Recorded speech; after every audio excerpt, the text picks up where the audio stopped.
Hey guys, so we're mixing it up with Rebecca by Daphne D. Maurier. I don't know how to say her name, but I did like the book. So I read this back in middle school for the first time because they told me it was summer reading, but then were like, oh, that wasn't summer reading, so they gaslit me into thinking it wasn't summer reading. However, I did enjoy the book, so I didn't regret reading it. Um, it's funny, like one of the few assigned readings I actually enjoyed. I guess I didn't end up having to read it in the first place.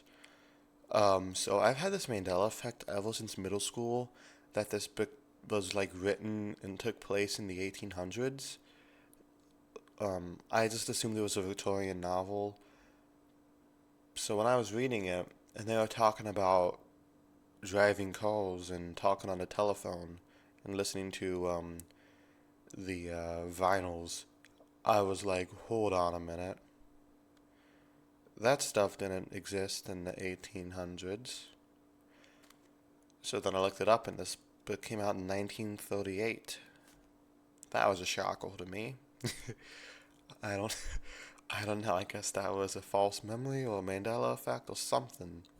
But anyway, follows an unnamed protagonist who marries this man named Max de Winter. They don't really know each other that well. They kind of just marry at the like that, kind of like a companion from 1960s Doctor Who. So you're just like, okay, we're gonna get married now. In the first half of the book, she feels like insecure because everybody's comparing her to her ex-wife, and her husband isn't exactly the nicest guy, and it comes out that he's just marrying her to like as a rebound after the mysterious death of Rebecca de Winter. Get into this character's psyche. She has like the lowest self-esteem imaginable, and she feels like she has no worth, and that is reflected in the fact that she isn't given a name. Nobody ever says her name in this book, which I feel like some people might have a problem with, but for me it fits the themes of her just being very, very insecure about herself. That she doesn't even deserve a name. So throughout the book, she's being tormented by Mrs. Danvers, who is this crazy house cleaner at the DeWinters property. The DeWinters are rich, and it's never really explained what Max DeWinter does or what his family did. They're just the upper class, so they have a lot of servants. Yeah, Mrs. Danvers is a crazy nut job, and she like tells Rebecca to kill herself, not in an ironic way, like in an actual way, like Maurier from Breaking Bad, except it's not justified. Scenes like this that take you out of it, where it stops feeling like a romance novel and gets like really psychological. I love that scene. It's so like it's so unnerving, because Mrs. Danvers hasn't really said anything like this before. She's been kind of rude, but nothing like psychotic. So then halfway through the novel, you find out that Max killed Rebecca. Um, it's very unclear all the things Rebecca did. I feel like they couldn't say that stuff because it was 1930s.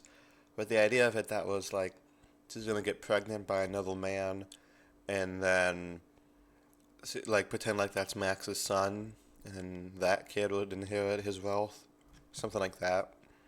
So Max kills her. I wish we had more details on all the stuff Rebecca did that made her a crazy woman, evil woman. It's implied that she cheats on him, which isn't good, but I feel like him killing her for that is a little extreme. Also, do we know he's telling the truth? Like, how reliable of a character is Max de Winter? He could be lying about this. Maybe he just killed her for no reason. Maybe he's crazy. We don't know.